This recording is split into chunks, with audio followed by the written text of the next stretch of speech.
رفقا امشب نیو ایر ایوه، یعنی که قرار سال نو میلادی تحویل بشه و من اومدم داونتاون. قراره که از حال هوای اینجا براتون فیلم بگیرم.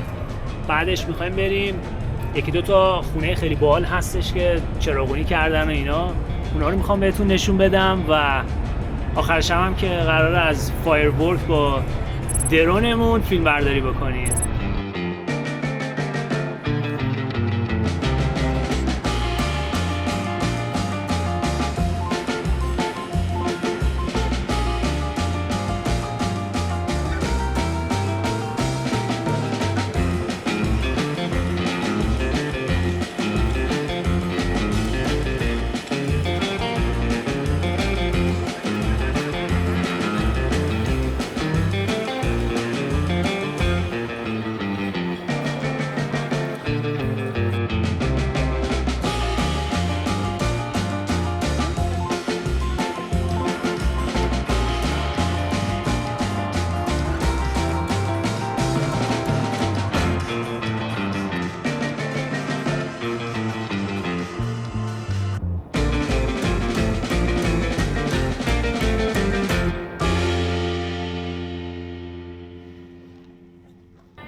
خب بچه ها، این خونه رو که الان بهتون نشون دادم خیلی داستان جالبی داره.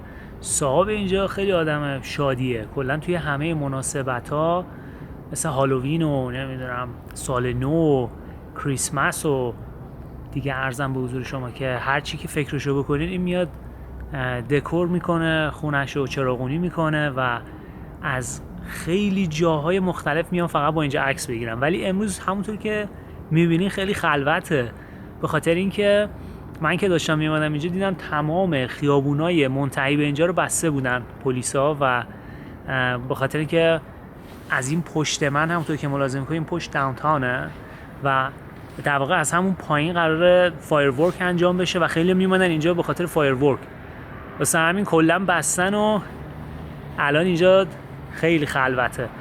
بعد ما پارسال با یکی از دوستامون اومدیم اینجا، یکی از دوستای من آقا مهدی.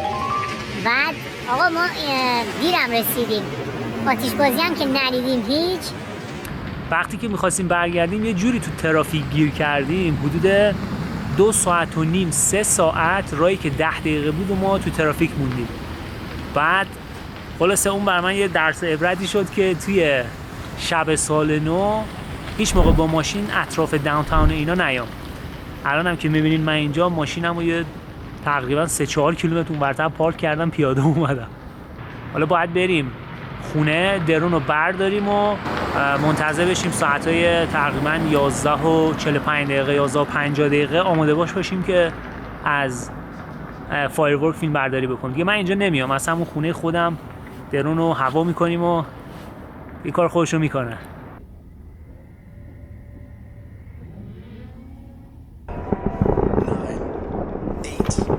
7 6 5 4 3 2 1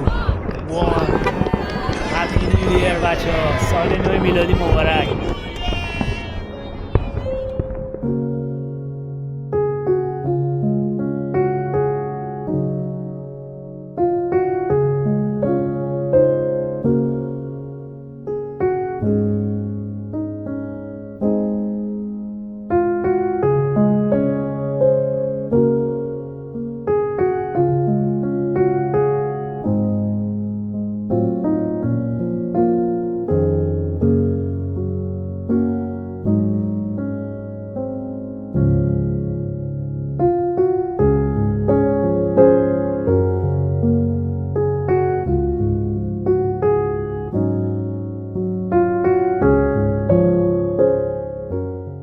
بچه‌ها سال نوتون مبارک باشه، انشالله توی سال جدید کلی اتفاقات خوب برای همه بیفته، برای همه بچه‌هایی که توی ایرانن، مخصوصا برای اون آرزوی سلامتی دارم، آرزوی خوشبختی دارم. میدونم که روزای سختی این روزا، ولی انشالله که این روزای سخت هم به خوبی و خوشی تموم میشه و هر چیزی که به صلاح و مصلحت مردم ماست همون اتفاق بیفته. مرسی که ویدیوی منو تماشا کردین بچه‌ها. لایک و سابسکرایب یادتون نره. تا ویدیوی بعدی، خدا نگهدار.